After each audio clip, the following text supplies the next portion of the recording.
Tout savoir en 60 minutes. Voici En 60 minutes avec Céline Lebel. Cette semaine, en 60 minutes, Céline Lebel reçoit Maître Néron. Il est membre du Barreau du Québec, constitutionnaliste, historien du droit et des institutions. Il est, depuis 2017, un éditorialiste sur le site vigile.québec. À titre exceptionnel, ces textes sont rédigés dans le cadre de la Confédération canadienne. Dans son nouveau livre, qui va apparaître, qui est l'Acte de Québec, il nous posera la question, est-ce un traité, un pacte, une capitulation ou simplement la soumission d'un peuple? Ou peut-être même la domination d'un autre? La question qu'il nous pose sera discutée avec Céline Lebel dans un instant. Voici Céline Lebel et Maître Néron. Bonsoir, Maître Néron. Je vous remercie d'avoir accepté notre invitation. Écoutez, ça me fait plaisir de vous parler et de parler du droit et de l'histoire du droit. Et puis, vous nous arrivez avec un article qui s'intitule 189, les Anglo-protestants sur un pied de guerre. Honoré Mercier contre le Canada anglais. On va apprendre des choses sur Honoré Mercier qu'on ne savait pas. C'était un homme qui avait peur de rien ni de personne. Et puis, de l'option génocidaire. Alors, par où voulez-vous commencer? Par où je veux commencer? Ben, écoutez, ce sujet-là, en fait, c'est un sujet qui m'intéresse depuis longtemps. En fait, on se retrouve dans la période de 1889, donc 22 ans après la mise en vigueur de la Confédération. Et on s'aperçoit qu'à un moment donné, il y a un revirement spectaculaire qui se fait publiquement dans les esprits. Peut-être que ce revirement-là était déjà là, peut-être à l'époque et même avant la Confédération, mais en fait, on taisait ces sujets-là. Mais à partir de 1889, là, on s'est comme révolté publiquement contre le Québec, contre les catholiques, contre les francophones. Alors, on a dit finalement que les francophones étaient des gens dangereux, des papistes. Leur objectif ultime était de s'emparer du Canada, de reconquérir le Canada. Et même, on pensait même que lorsqu'il se serait emparé du Canada, qu'il encerclerait l'Ontario et que finalement, il pourrait même passer aux actes, tuer les Anglo-protestants et tout ça. Alors, ça c'est ce qui a déclenché l'événement, c'est la question des biens des Jésuites. C'est que les Jésuites étaient arrivés au Canada en 1625. Le dernier Jésuite était décédé en 1800. Et donc, à ce moment-là, le gouvernement, la couronne, a saisi tous les biens des Jésuites. Donc, c'était des biens importants. On parle de biens surtout immobiliers, des immeubles là, qui étaient loués et qui étaient cédés pour des montants d'argent. Alors, l'argent, naturellement, allait dans le trésor public. Mais les Jésuites sont revenus en 1842 et ils ont demandé à recouvrer leurs biens. Et naturellement, c'était difficile parce que les Jésuites, c'est la communauté religieuse que les protestants détestent le plus, là. Alors, donc, il n'y avait pas un gouvernement qui était capable de régler cette question-là, donc c'était toujours en suspens. Et en 1887, Honoré Mercier a été élu premier ministre, et Mercier était quelqu'un qui avait peur de rien ni personne, donc il avait une personnalité très puissante. Alors lui, il s'est dit, écoutez, moi je vais leur régler le problème des Jésuites, on leur doit de l'argent, et on va leur donner leur argent qu'on leur doit. Donc il a fait une entente avec le supérieur des Jésuites au Québec.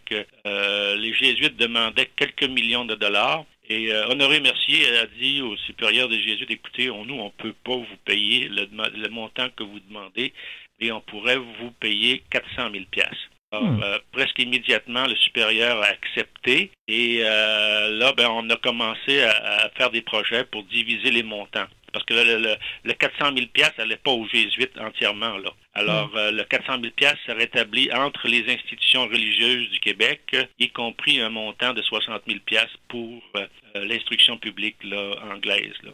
Ouais. Donc, au Québec, ça n'a pas fait de problème, mais en Ontario, ça a été une colère épouvantable. Et les gens se sont révoltés parce qu'ils disaient, écoutez, Parce qu'en fait, c'est qu'on avait demandé aussi au pape d'entériner cette décision-là. C'est ça. En vertu du droit canon. Alors, pour eux autres, le droit canon, c'est comme le droit du diable, là. Oui, oui. Alors, donc pour les protestants, oui.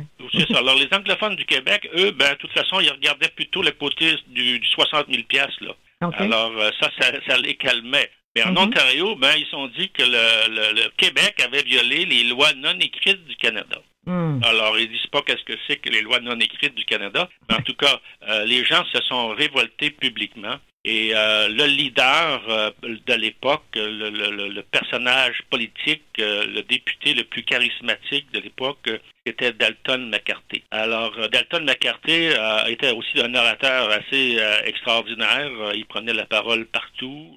Tout ce qu'il disait était rapporté. Les journalistes le suivaient. Donc, c'était le grand personnage de l'époque, là. Et Dalton McCarthy, il cognait sur le clou, puis il faisait des conférences devant des fois plusieurs milliers de personnes, des dizaines de journalistes. Et là, à un moment donné, lui, lorsque c'est arrivé cette affaire-là, pour lui, c'était comme du pain béni. Là, ça lui donnait quelque chose à pouvoir parler en public puis de soulever les passions. Alors, donc là, lui a dit que les Canadiens français, finalement, c'est lui qui est arrivé avec la théorie de dangerosité, les sociétés compactes, les sociétés qui sont capables de tuer du monde. Et c'est pas lui qui a inventé cette théorie-là.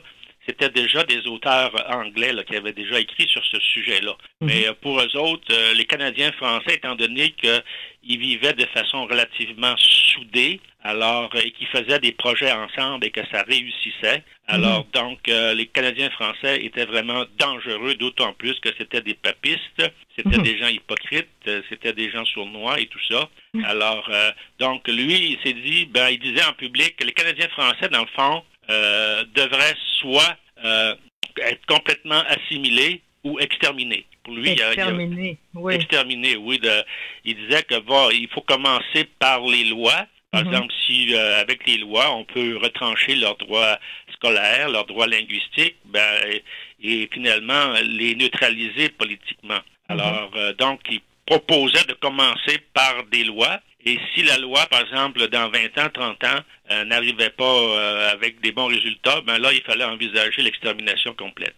Alors ça a été dit publiquement à plusieurs reprises devant des milliers de personnes. Ça a été rapporté par les journaux. Et naturellement, ça a allumé les flammes.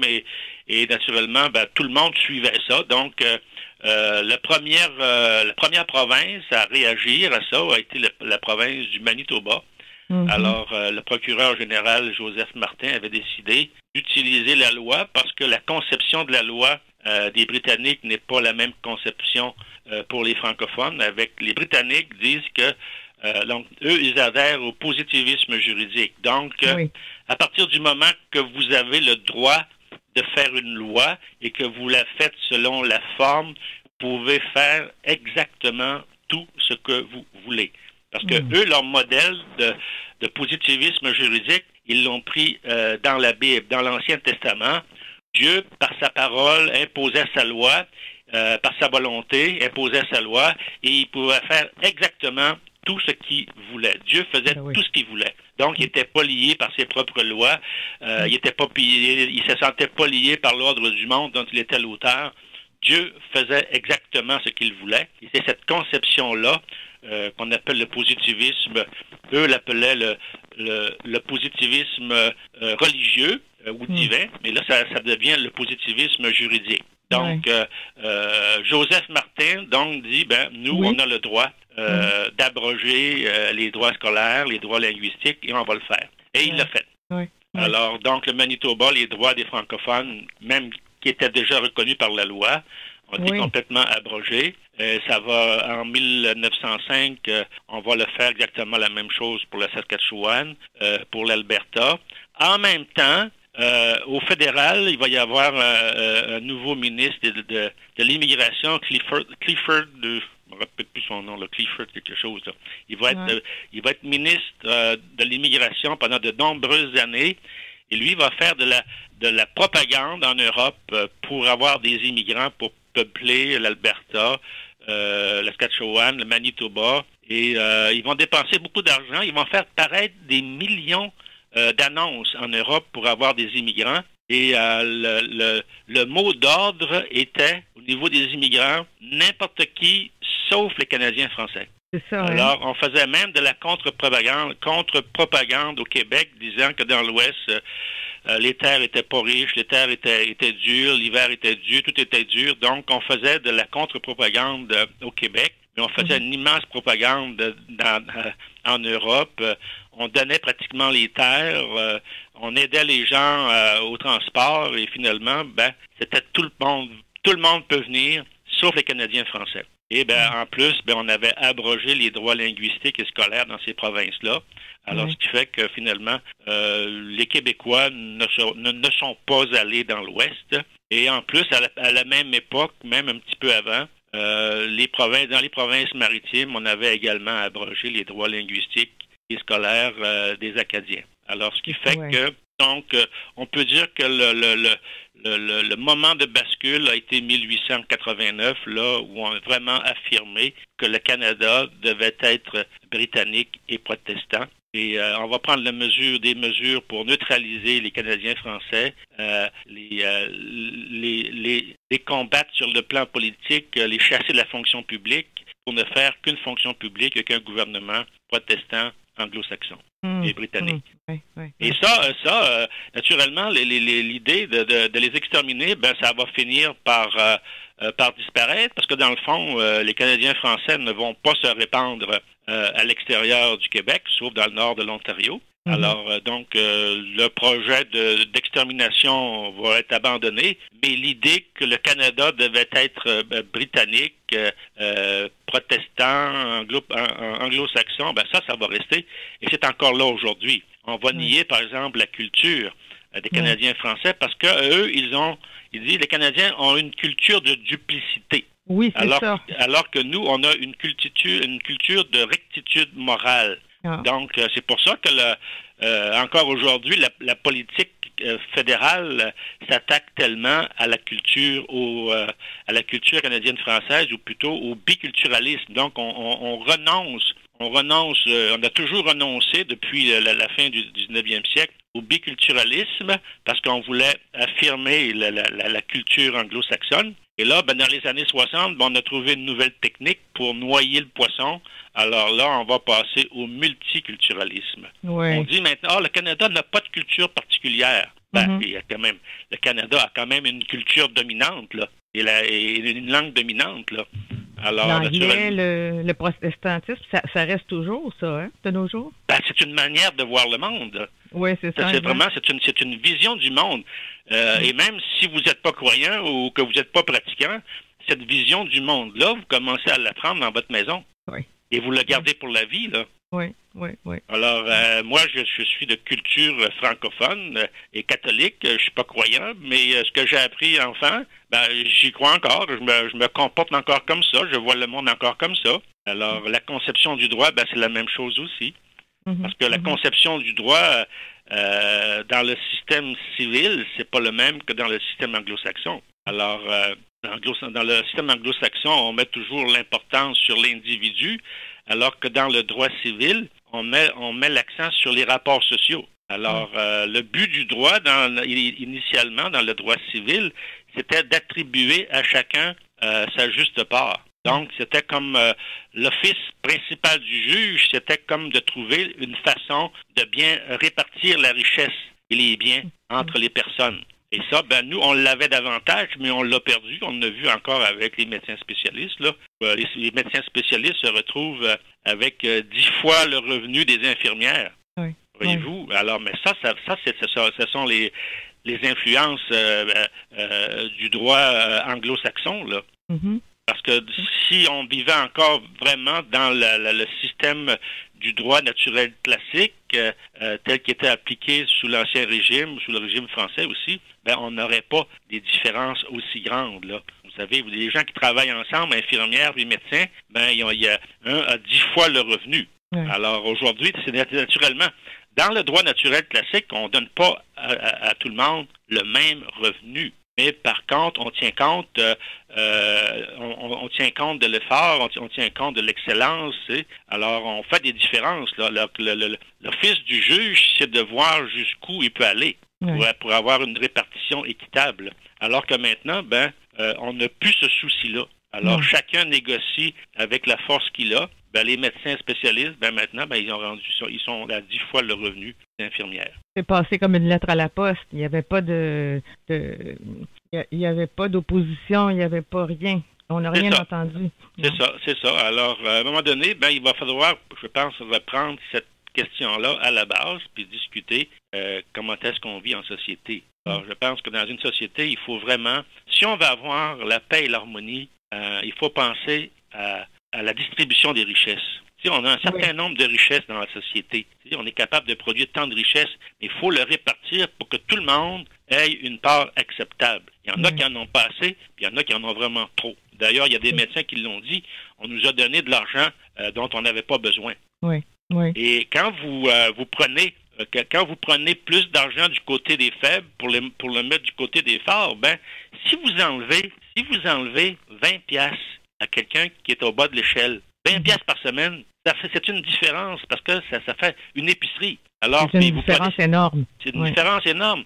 Alors que vous déplacez ce montant-là vers le haut, 20 piastres, c'est rien. Ils s'en aperçoivent pas, oui. Ils s'en aperçoivent même pas. Alors, c'est ça, mais là, on a un gouvernement au Québec qui est ultra-libéral, voyez-vous. Alors, les ultra-libéraux, eux, pensent comme ça, donc, parce qu'ils leurs idées sont d'origine anglo-saxonne, protestante et tout ça. Donc, ça fait pas de mal qu'on fasse des inégalités. Mais par contre, au bout du compte, c'est la société entière qui perd parce que on a moins de paix et moins d'harmonie dans la société. Est-ce qu'ils peuvent assimiler les pauvres à des gens sans volonté, à des gens oisifs? Est-ce que c'est ça qui reste aussi de l'héritage anglo-saxon? Oui. À l'origine, quand le protestantisme est né, par exemple avec Luther et avec Calvin, ils ont pris parti pour les classes riches et possédantes. Ouais. Et à ce moment-là, les pauvres étaient mal vus. Et étaient considérés comme des gens dangereux parce que les pauvres étaient toujours prêts à voler. Mais les pauvres n'avaient rien. Alors, c'est pour ça que, à ce moment-là, à partir de l'influence du protestantisme, on va durcir le droit criminel de manière extraordinaire, incroyable, effrayante, qu'on pourrait dire. Oui.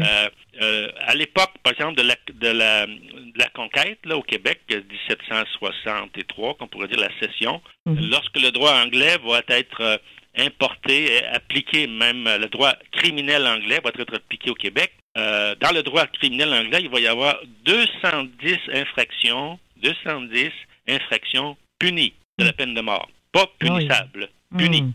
Par exemple, le vol d'un shilling, qui est à peu près l'équivalent d'une vingtaine de piastres aujourd'hui. Si vous étiez accusé d'avoir volé un shilling et que le jury vous reconnaissait coupable, le juge n'avait pas le choix. Il devait vous condamner à la peine de mort. Alors que juste avant, sous le régime français, il y avait juste 3 infractions qui étaient punies de la peine de mort.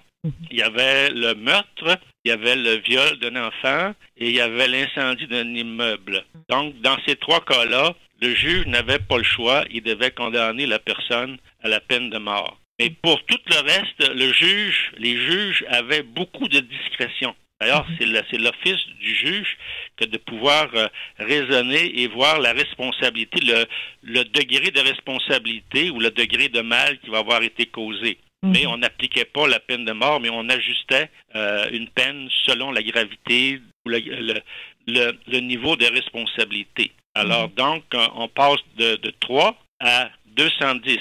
Et d'ailleurs, durant tout le régime français, de Champlain jusqu'à 1763, il va y avoir juste 12 personnes qui vont être condamnées à la peine de mort.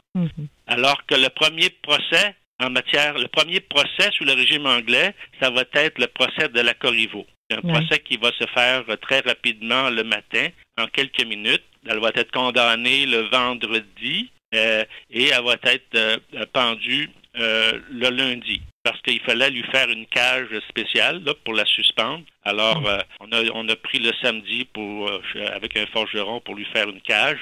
Et le lundi, elle était pendue et vivante, là. Alors, elle était prise dans une cage, là, et elle devait mourir là, de froid et de faim. Et le jour même, il y a 2 autres personnes qui ont été pendues pour d'autres crimes moins importants. Alors donc, si vous montrez que il y a une conception du droit, il y a 2 conceptions du droit qui sont extrêmement différentes. Une vient du protestantisme, de la Réforme, et l'autre vient du droit naturel classique. Droit naturel classique que les Grecs avaient développé, qu'ils avaient sans doute emprunté des Égyptiens, que les Romains vont reprendre et que au Moyen Âge, au XIIIe siècle, lorsque saint Thomas d'Aquin va réhabiliter Aristote, on va remettre en vigueur les idées du droit naturel classique et les Français vont continuer, l'Europe même tout entière, jusqu'à un certain point, l'Angleterre jusqu'à la Réforme,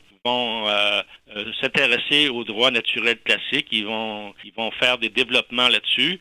Le droit français va être comme ça jusqu'à la Réforme, jusqu'à la Révolution, jusqu'à la fin de l'Ancien Régime. Et au Québec, on ne va connaître que le droit naturel classique, jusqu'à la conquête. Jusqu'à la conquête. Vous écrivez en 1889, l'époque des belles promesses n'était plus qu'un souvenir. Parce que il nous avait réduit à une minorité devenue captive et qui était pour le rester. Oui, c'est ça. Vous dites? Oui. Oui, parce que dans le fond, c'était l'une des questions du débat entre 1864 et 1867. C'était, est-ce qu'on peut prendre le risque de donner une majorité aux anglo-saxons? Et une partie du débat était là-dessus, parce que ce que les Canadiens français, dans le fond, étaient tous d'accord à faire qu'il fallait, à un moment donné, changer la Constitution. Donc, l'idée de confédération, c'était pas nouveau, parce qu'ils disaient, à un moment donné, il va falloir trouver une formule. Et la formule, pour nous, la formule gagnante, ça va être celle qui va protéger la nationalité. Et ceux qui s'opposaient, il y avait 48 députés canadiens français, et ceux qui s'opposaient à la Confédération, eux, ils disaient, la formule qu'on nous présente là ne va pas nous protéger, ne va pas protéger la nationalité. On va se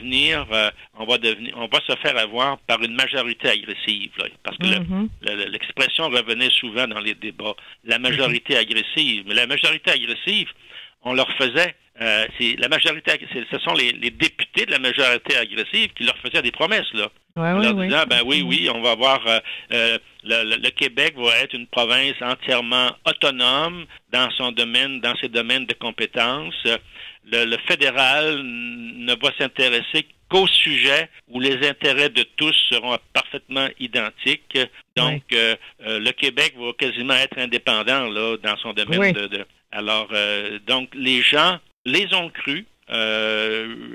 Les journaux francophones qui étaient du côté de Cartier ont fait de la propagande dans ce sens-là, parce qu'il y avait naturellement les débats qui ont duré longtemps à la Chambre des communes, mais il va y avoir les journaux. Et à l'époque, il y avait beaucoup de journaux. C'était pas comme 2 journaux ou 3 journaux au Québec maintenant, là. Alors, chaque région avait son journal, donc, naturellement, le débat se continuait dans les journaux régionaux aussi, là. Alors, sur les 48 députés canadiens-français, lors du vote, il y en a 26 qui vont faire confiance à la nouvelle formule, puis il y en a 22 qui vont dire, nous, on n'embarque pas là-dedans. Et finalement, ceux qui avaient raison, c'était les 22, parce que finalement, en 1889, ça va se revirer complètement, là. Donc, le visage... Qu'est-ce qui se passe là? C'est quoi le grand revirement là, qui se passe à ce moment-là? En 1889, c'est parce que là, à cause de l'histoire des biens des Jésuites puis l'intervention du pape, le fond de colère des protestants contre les catholiques, là, ça va exploser, là. Et c'est là que le Canada britannique et protestant va s'affirmer de manière très rigide, là.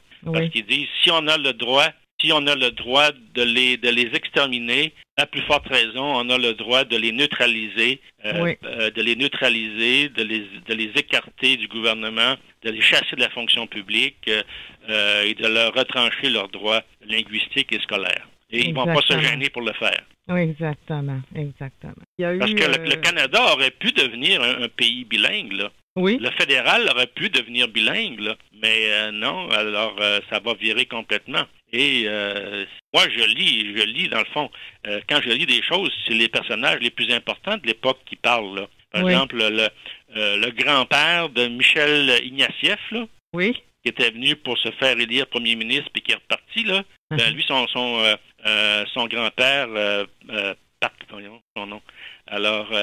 Parking. Son grand-père était un directeur, un principal d'école, et à un moment donné, il disait, il rapportait qu'il cherchait une formule pour que les ministres canadiens français aient uniquement des ministères sans portefeuille. Alors, un ministre sans portefeuille, ça fait pas grand-chose, là. Non. Exactement. Alors, voyez-vous, là, c'est comme ça, là. Alors, vous parlez de l'ordre d'Orange. Ça, c'est les protestants qui forment cet ordre-là. Oui, l'ordre d'Orange, ben, ça a été fondé, ça, du côté de l'Irlande du Nord. Et ça va commencer là, ça va se développer partout où il y a des protestants. Et ça va ils vont introduire ça au Québec, là, dès 1763, et ça va se développer tout le temps. Oui, puis ils avaient des alliés pas tellement recommandables, hein, dans le... Ben, c'est parce que eux, à un moment donné, les orangistes se sont rendus compte qu'ils avaient le même programme politique que le Ku Klux Klan. Alors, le Ku Klux Klan, il voulait protéger les anglo-saxons blancs. Oui. Et il voulait lutter contre le papisme. Et c'est exactement ce que les protestants voulaient faire, surtout, là, les orangistes, donc, lutter contre le papisme et affirmer la supériorité des anglo-saxons blancs. Alors donc, le papisme, là, c'est les Canadiens français, surtout. C'est ça, les catholiques, oui, les catholiques. Alors, donc, pendant un certain temps, là, le Ku Klux Klan et les orangistes vont faire des congrès généraux ensemble aux États-Unis. Il va y avoir des cellules du Ku Klux Klan qui vont se développer au Canada. L'idée va être de se fusionner. Et finalement, ben, les orangistes n'accepteront pas la fusion parce qu'il y avait certaines méthodes que le Ku Klux Klan utilisait et qu'eux ne voulaient pas. Ils étaient plus légalistes. Entre autres, il y avait la question du lynchage, là. Alors, ça rendait les protestants légalistes, là, assez mal à l'aise, là. Eux, ils commençaient à attraper du monde, puis les pendre sans procès. Alors, ils n'étaient pas prêts à aller jusque-là. Mais par contre, il y a beaucoup de jeunes qui vont former des cellules là, du Ku Klux Klan au Canada. Oui, puis ils avaient les lois discriminatoires et la politique d'immigration qui fonctionnait à leur avantage, donc ils n'avaient pas à passer par le lynchage. Absolument, absolument. Les lois discriminatoires et finalement l'immigration universelle, sauf les Canadiens français. Et sauf donc et sauf aussi les gens de couleur. Les lois canadiennes, les lois de l'immigration vont prohiber l'immigration de couleur jusqu'à la fin des années 50. Là. Donc en 1960, les gens de couleur vont pouvoir commencer à immigrer au Canada, mais avant cette période-là, c'était strictement interdit. Alors, un capitaine de bateau là qui laissait sortir une personne de couleur, là, les amendes étaient extrêmement fortes. À un moment donné, j'avais regardé cette loi-là. Je me rappelle plus les montants qui étaient demandés, mais c'était des montants astronomiques, là. Ça m'apparaissait quasiment... l'amende était quasiment aussi grosse que la valeur du bateau, là. Oui. Alors, ce qui faisait que personne n'avait intérêt, aucun capitaine de bateau n'avait intérêt à faire monter des gens de couleur sur leur bateau. Il était ruiné en faisant ça. C'est quand même quelque chose quand vous considérez que c'est parti d'une histoire à propos de rembourser les Jésuites et c'est devenu, comme vous dites si bien à la fin de l'article, les Anglo-protestants vont tout faire pour constituer un État centralisé, unilingue, uniforme, homogène et de culture essentiellement protestante. Ils ont réussi. Ben oui, c'est certain qu'ils ont réussi. Ils ont tellement réussi qu'encore aujourd'hui, on essaie de se protéger de ça. Alors, si le mouvement indépendantiste au Québec s'est développé, c'est par désespoir vis-à-vis ça, parce que les gens ont constaté qu'il y avait plus rien à faire, là. Donc, les gens ont démissionné, puis ont dit, ben maintenant, ben il faut finalement, ben on nous a rejetés. Alors, et cette façon de survie, c'est de se former un parti indépendantiste, et c'est ce qui a été fait. Et là, on échoue. Alors, depuis 50 ans, on fait on court sur place. On n'a pas avancé beaucoup. Non. Et puis, on pourrait juste avant parce que c'est une belle, comment on pourrait dire ça? On pourrait faire le lien avec ce qui se passe aujourd'hui. C'est d'une modernité aussi, ce que vous écrivez, là, finalement. L'immigration, on voit ce qui se passe. On essaie de nous noyer dans une immigration. Oui, c'est parce que dans le fond, eux autres, le multiculturalisme, ils l'ont emprunté à l'Empire britannique. Exact. Parce que l'Empire britannique, la reine était finalement le leader de beaucoup de colonies dans le monde, de colonies de toutes les couleurs et de toutes les cultures, de toutes les religions, là. Donc, on a importé ça au Canada, cette idée-là, finalement. Au lieu d'être un pays à deux ou à trois avec les Indiens, là, on va l'ouvrir un peu comme à l'époque de l'Empire, là. Oui. Alors, on va s'unir tous ensemble, mais on va avoir un gouvernement supérieur à Ottawa qui va tout piloter ça. Ben oui. Un peu comme la reine pilotait l'Empire, là. Oui. Par contre, on n'a pas l'air de piloter grand-chose avec le chef de gouvernement qu'on a dans le moment. Qu'est-ce que vous avez pensé de ça? Lui, son problème, c'est que moi, ce qui m'apparaît, c'est que ce gars-là, il est comme quelque part fêlé du chaudron. Il y a des idées bizarres, là. Et on dirait qu'il voit pas la réalité. Il est un utopiste, là. Il est perdu dans ses idées. Là, il veut protéger, secourir toutes les religions du monde, toutes les cultures du monde. Puis il se rend ridicule de façon épouvantable. Il amène sa famille là-dedans, ses enfants là-dedans. Il est comme obsédé par ça, tu sais. Et en plus, c'est qu'il veut toujours paraître, hein, il est très, très narcissique. Les costumes, il y a tout le temps un costume qui va sortir pour quelque chose. Il se met des bas pour attirer l'attention. C'est tout le temps, là. Lui, c'est un comédien. Hein, il voulait enseigner ou voulait jouer comme comédien. Il n'a pas réussi là-dedans. Donc, il s'est recyclé en politique, mais son naturel est toujours là, là. Donc, il n'y a pas de substance, là. Il n'y a vraiment pas de substance. C'est les apparences. Là, il est allé 8 jours en Inde pour rétablir les relations, mais ça les a pas mal maganés, là. Alors, il est allé en Chine, il n'a pas fait de succès non plus. Alors, je pense que bientôt, son image va s'effondrer, là. Que les gens vont qu'est-ce que son caucus ou les ministres autour de lui pensent de ça? Ça doit... Est-ce qu'il y a un poids politique, vous croyez, oui, décisionnel, quelque chose comme ça? Il est allé chercher quand même... en fait, lui, dans le fond, en 2015, il a profité de l'échec de Mulcair, de Thomas Mulcair, là, sur la question du niqab, là. Alors, l'autre est allé faire une déclaration qui a fait peur à tout le monde. Et finalement, Trudeau a passé. Ouais. Alors, donc, il s'est retrouvé à la tête du gouvernement. Mais c'est pas un homme qui a un sens politique développé. C'est pas un homme qui a une culture politique développée. Il y a des lubies, il y a sa personnalité. Et naturellement, pendant un certain temps, ça peut marcher. Mais le vide reste le vide, là. Oui. Et moi, je suis pas sûr qu'il va être réélu, là. Naturellement, là, il n'y a pas grand... Le candidat NPD au fédéral n'est pas très intéressant. Non. Puis le candidat conservateur est assez timide. Alors, ce qui fait que là, on ne sait pas qu'est-ce qui va arriver. Mais voyez-vous, le Trudeau, comment est-ce qu'il se place là sur le plan politique, là? On a regardé l'histoire du kirpan. Le kirpan, c'est épouvantable, hein? C'était le kirpan, c'est pas un couteau à patate, là. C'est une arme de guerre, là, le kirpan. Puis là, le ministre Garneau, il est venu dire, c'est juste 7 cm, quelque chose à peu près comme 3 pouces là, de lame. Mais c'est une lame qui est faite pour trancher la gorge, là. Parce que c'est une lame recourbée, là, avec un manche adapté. Alors ça, c'est fait pour le combat, là. C'est pour...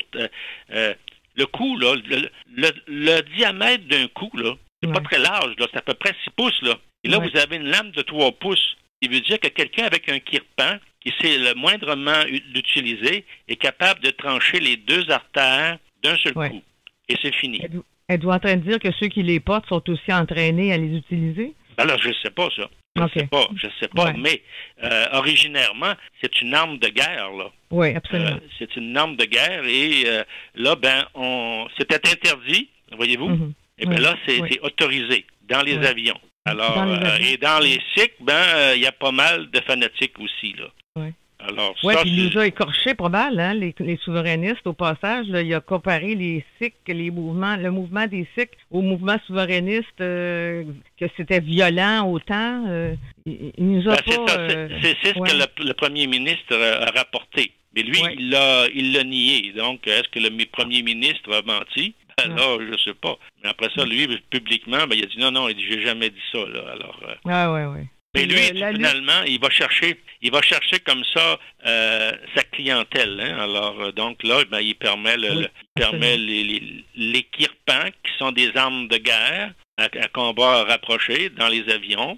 Alors là, il y avait aussi le fameux guide, là, le fameux guide de l'immigrant au Canada, où il y avait par exemple, on disait que le niqab, la mutilation des organes génitaux des femmes et les meurtres d'honneur, dans le document de Harper, on disait que c'était des coutumes barbares. Et Trudeau était vraiment contre ça. Donc, lui, il disait non, c'est pas barbare, c'est tout simplement inacceptable. Et dans le nouveau guide, là maintenant, le mot barbare a été enlevé. Donc maintenant, ce sont des coutumes inacceptables. Mm-hmm. Mais dans inacceptable, vous avez le mot acceptable aussi. Oui. Il y a juste le in qui fait différence, là. Mm-hmm. Alors, si vous dites là, c'est quelque chose, par exemple, est inaudible, ça veut dire qu'on peut le changer, qu'on peut le rendre audible. Là.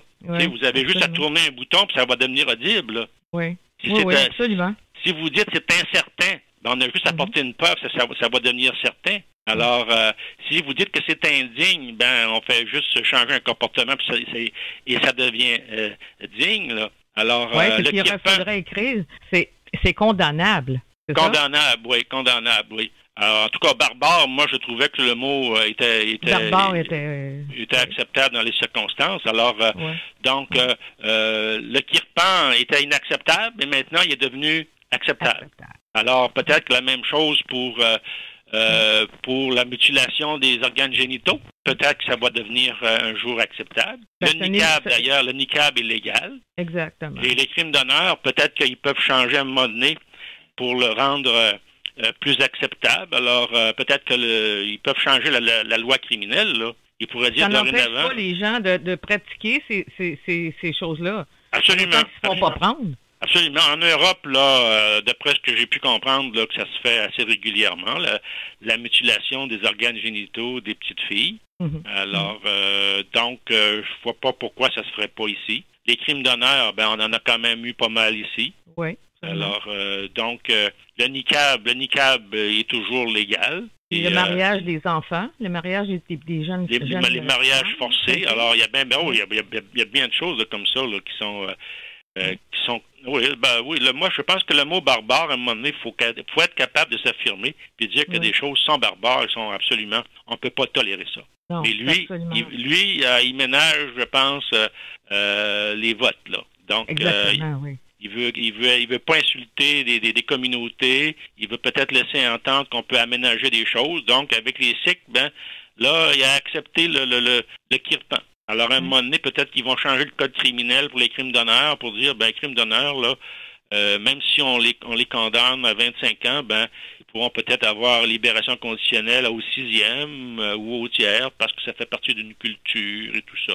Pour aller chercher des votes, on peut changer les lois. C'est incroyable. Puis surtout, avec ce qui passe, comme vous disiez tantôt, on est toujours dans cette lutte-là. On est trop centralisé, unilingue, uniforme, homogène. Et puis, on est dans un mouvement souverainiste là, qui est en train de se crêper le chignon dans le moment avec le Bloc québécois. Voulez-vous en parler un peu? Moi, je peux pas en parler. Moi, je fais de la recherche. Hein? Oui. Alors, mais sur vous ce écoutez sujet... l'actualité, là? Oui, c'est de l'actualité. Alors, je suis un peu comme tout le monde. Là. Je vois ça, puis je dis, écoute, là, ça n'a pas de bon sens. Là. On est déjà faible, puis on se divise. Alors... Donc, je suis pas un analyste politique, là. Non. Mais je trouve que ça regarde extrêmement mal parce que d'autant plus que les jeunes aujourd'hui, ben ils sont pas au courant. Les jeunes ne sont pas au courant des valeurs que l'indépendance veut vouloir promouvoir. Là. Les jeunes, ils sont ailleurs. Là. Ils sont beaucoup sur Internet puis sur leur nombril. Alors, donc, ces affaires-là d'indépendance, ça les touche pas. Là. Ils n'ont pas entendu parler, puis ils sont déjà occupés avec leurs textos. Puis, en tout cas. Et personne ne va les voir, personne ne leur parle d'indépendance. Et on n'en parle pas beaucoup dans les médias, ce qui fait que les jeunes n'en savent pas grand-chose. Exactement. Il n'y a pas de culture qui se suit, comment on dit... Il n'y a pas de continuité, là. Il n'y a pas de continuité historique, là. Alors, finalement, peut-être que dans une génération, il y aura juste des Eugénie Bouchard au Québec, là. Oh mon Dieu. Et des Mélanie Joly. Oui, c'est ça. Alors, bref, c'est pas plaisant de voir comment est-ce que les choses vont. En tout cas, moi, je suis pas optimiste pour l'avenir, là. Je suis pas tellement optimiste pour la nation, puis je suis pas tellement optimiste pour la paix sociale dans le monde, là. Parce qu'il y a il y a pas. Moi, étant donné qu'on vit dans un monde d'accélération, tout s'accélère, la planète devient plus petite, il y a des crises importantes déjà à cause des problèmes climatiques, les gens déménagent, les gens fuient, il y a des guerres, et ça circule d'un pays à l'autre. Et voyez-vous, là, en Italie, il y a des élections, puis là, il y a du monde qui parle de mettre 600 000 personnes dehors, là. À un moment donné, il y a un parti qui va prendre le pouvoir puis qui va réaliser ça, là. Que ce soit l'Autriche, que ce soit l'Allemagne, l'Italie, l'Espagne. À un moment donné, il va y avoir un mouvement d'extrême droite assez puissant. Puis ça va faire des guerres civiles, ça. Puis quand ça va commencer dans un pays, naturellement, ça va réchauffer le climat chez les voisins. Alors moi, je vois pas. Je suis très pessimiste vis-à-vis de l'avenir. Parce que normalement, quand on travaille pour construire un pays, on veut laisser aussi aux générations futures un pays où il fait bon vivre. Et présentement, je pense pas qu'on va laisser aux générations futures un pays où il fait bon vivre. Nous, on a la chance d'être un des pays les plus paisibles du monde. Quand on regarde les données internationales sur la criminalité, les meurtres et tout ça, le Québec est en tête de peloton dans la bonne conduite, là. Chaque année, moi, je regarde ça. J'ai pas fait de recherche encore systématique là-dessus, mais quand je lis les journaux et tout ça, je fais attention à ces données-là. Et le Québec est toujours en tête de peloton dans les 5-6 pays au monde là, où la sécurité des personnes est la mieux protégée. Mais ça ne veut pas dire que ça va rester. Nous, on a l'impression que la sécurité qu'on a aujourd'hui, que c'est perpétuel, qu'on ne peut pas la perdre. Et on pourrait la perdre rapidement. Surtout avec les seuils d'immigration qu'ils ont mis, qu'ils augmentent. Je ne voudrais pas dire que c'est seulement les immigrants qui feraient la criminalité ou qui causeraient des problèmes, qui pourraient changer les choses, mais ça peut faire aussi changer les choses. Voyez-vous, nous, au Québec, par exemple, dans les statistiques pour les crimes, les meurtres là, par 100 000 habitants, on est toujours en bas de 1 au Québec. La ville de Québec, des fois, on est à 0. Ça veut dire qu'on est champion mondial, là. Et naturellement, nous, ça fait partie de notre culture. C'est notre façon de nous relier aux autres, là. Qui fait en sorte qu'on a une criminalité beaucoup moindre que le Canada anglais. Le Canada anglais, eux autres, ils sont à 2,5, je pense, Canada anglais. Mais là, à 2,5, non. 2,5, je pense, c'est le Canada général. Mais si on enlève le Québec, là, il tombe à moins de 2. Il tombe à 3, là. Voyez-vous? Parce que c'est nous qui aidons, finalement, la moyenne canadienne. Mais quand on regarde la moyenne canadienne sans le Québec, là, quand il se fait un meurtre au Québec, il s'en fait 3 au Canada anglais, là. Pour le même nombre de population. Mais aux États-Unis, c'est 7. Alors, si vous avez des immigrants des États-Unis, eux autres, ils arrivent avec leur système de pensée, là. Donc, il y a un potentiel de violence qui est plus grand. Et par contre, on fait venir des gens de pays où le taux de criminalité va varier entre 25 et 50 par 100 000 habitants. Là, c'est juste pour le meurtre au premier degré, là. Ça veut dire que les autres crimes sont importants aussi en proportion. Alors, quand on fait venir quelqu'un, des immigrants qui arrivent de pays où il y a il y a 25 meurtres ou 50 meurtres par 100 000 habitants, c'est sa façon, ça fait partie de sa culture, ça, de sa façon de voir les rapports sociaux. C'est pas parce qu'il arrive au Québec que ça va changer. Non, ça va pas. Sa personnalité, puis ses coutumes, puis sa vision du monde. Pas parce qu'il a pris un avion que ça va changer. Alors, regardez, les Québécois, ça fait plus de 400 ans qu'on a quitté la France, mais on est encore beaucoup des Français. Mm-hmm. Alors, et ça fait 12, 15 générations, là. Alors, donc, si vous faites venir des immigrants de pays où le taux de criminalité est très élevé, c'est normal que quand ils seront ici, ils seront probablement moins agressifs que dans leur pays d'origine, mais ils vont le rester plus que la moyenne. Oui. À Montréal, naturellement, maintenant, les chiffres sont caviardés, là, mais il y a des groupes à Montréal dont le taux de crime contre la personne sont 5 fois plus élevés que la moyenne. Oui. Donc, quand vous croisez ces personnes-là, vous avez 5 fois plus de risque d'avoir des problèmes que si c'était un autre. Alors, et quand vous ouvrez largement les portes et que les gens rentrent quasiment comme dans un moulin.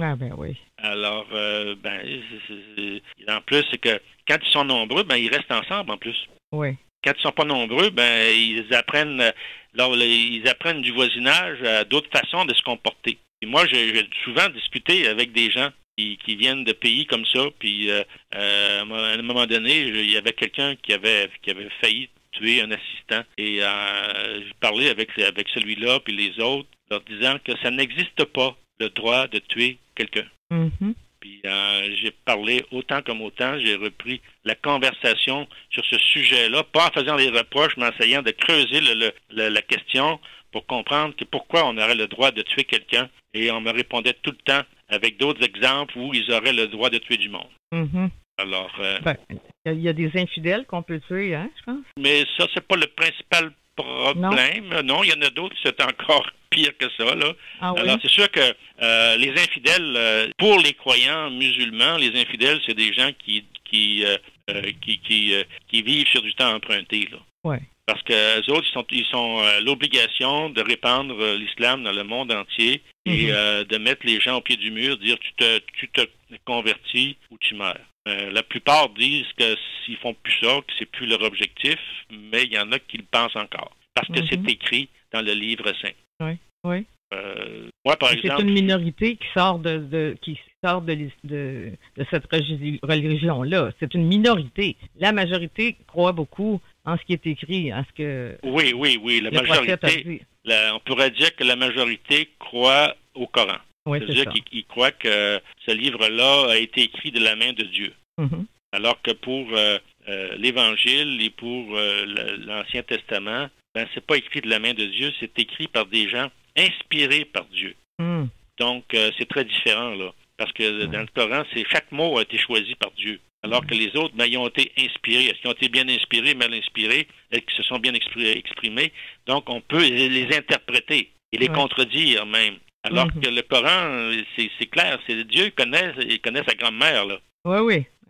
Alors, et quand c'est écrit noir sur blanc, c'est pour ceux qui sont des croyants, là, les croyants intenses, là, ils prennent ça au premier degré. Avant de terminer, Maître Néron, j'aimerais, vous envoyer à la fin de votre texte 1889, les anglo-saxons, comment vous les appelez? Les anglo-protestants sur un pied de guerre. À la fin, vous envoyez sur un autre texte, vous nous envoyez aller lire la mystique de la supériorité aryenne sous la Confédération et son évolution subséquente. Oui. La peste du racisme faisait aux Canadiens français la guerre. Donc, c'est pas d'aujourd'hui, on se fait traiter de racistes, de xénophobes, etc. C'était dans quel contexte à ce moment-là? C'était à peu près, ça a commencé ça à l'époque. Les théories raciales au Canada ont suivi immédiatement les développements qu'il y avait en Angleterre. En Angleterre, ça a été comme un boom, là.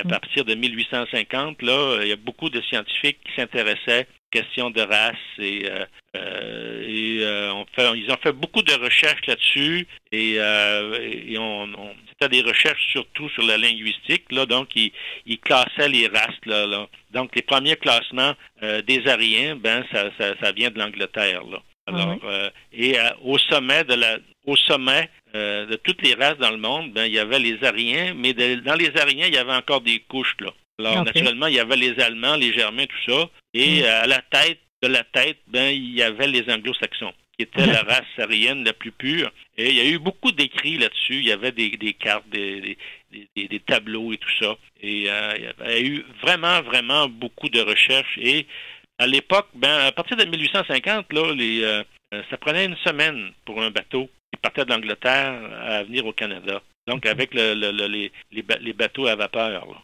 Donc, à ce moment-là, tout ce qui se publiait en Angleterre, livres et revues et même journaux, une semaine plus tard, tu pouvais les avoir là, à Toronto, là. Donc, ces théories-là, naturellement, étaient très intéressantes pour ceux qui voulaient établir leur dominance dans le monde, là. Donc, les théories raciales ont été très importantes au Canada anglais, aux États-Unis, et ça a resté pendant des dizaines d'années. Et naturellement, Dalton McCarthy était l'un de ceux là, qui suivaient ces théories-là.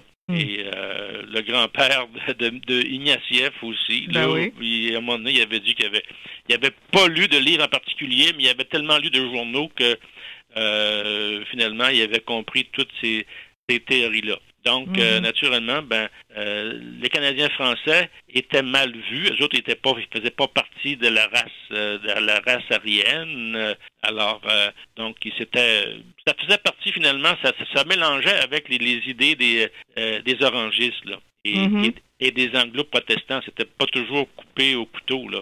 Alors, donc, ces théories-là ont été très, très importantes au Canada anglais, aux États-Unis. Exemple, à un moment donné, j'avais voulu, moi, lire un livre là-dessus, vérifier un livre qui s'appelait, le titre était The Passing of the Great Race, mais écrit par un Américain. Alors, c'était sur des théories raciales encore. Donc, j'avais vu à un moment donné qu'il y avait eu 6 millions d'éditions, de copies. Alors, il y a eu plusieurs éditions, mais il y avait eu 6 millions de livres qui avaient été vendus sur ce titre-là, The Passing of the Great Race. Alors, j'ai dit à un moment donné, je me suis dit, je vais regarder un petit peu de quoi ça a l'air, ce livre-là. Et je regarde à la bibliothèque de l'Université Laval et je trouve rien. Alors, je vais voir une personne préposée qui aide à la recherche. J'ai dit, regardez, j'ai un titre ici, ça a été édité plusieurs fois. Il y a eu 6 millions de copies qui ont été vendues dans le monde, puis j'en trouve rien ici. Sur Ariane, le nom apparaît même pas. Alors, elle dit, je vais regarder ça. Donc, elle a fait la recherche interne pour voir si ils l'ont à l'université sur un autre nom ou tout ça. Donc, elle ne le trouve pas. Elle regarde dans les autres universités du Québec, elle n'en trouve aucune trace. Elle regarde à la grande bibliothèque de Montréal, elle dit là, ils ont tout. On n'en trouve aucune trace, même là, où ils sont supposés tout avoir. Et là, je vais regarder dans les autres provinces, dans les autres universités, parce qu'on fait des prix interuniversitaires. Puis là, ils l'avaient partout.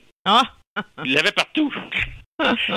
Alors, c'est pour dire, parce qu'au Québec, ces théories-là, ça ne marchait pas. C'était comme des théories anti-chrétiennes, là. Oui. Donc, donc aucune copie au Québec, même à la Grande Bibliothèque nationale à Montréal, rien, nulle part.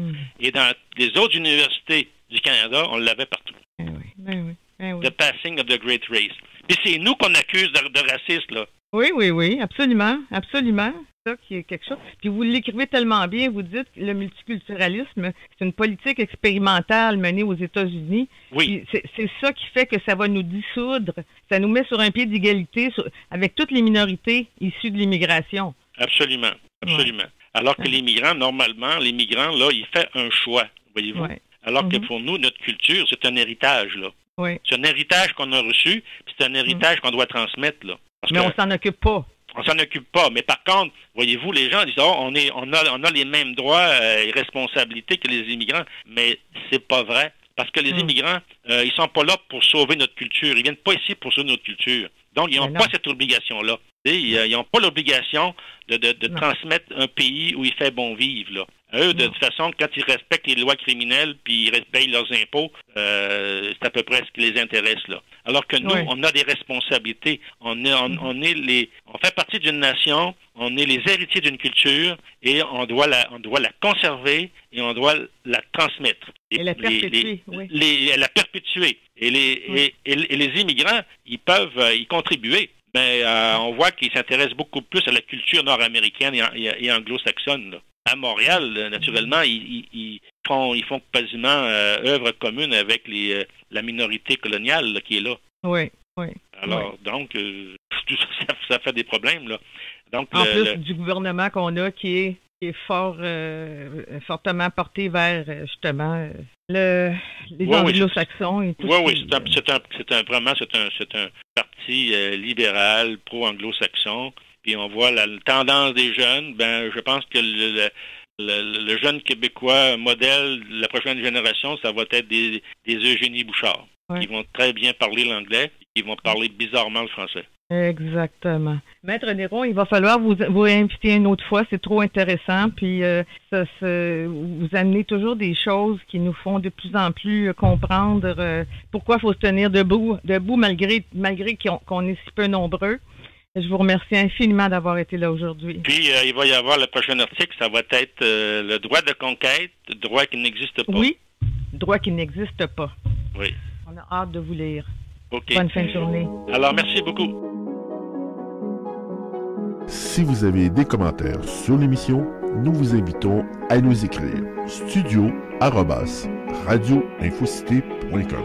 Vous pouvez également suivre Céline sur le site de Facebook avec Céline Lebel ou sur Twitter avec également Céline Lebel.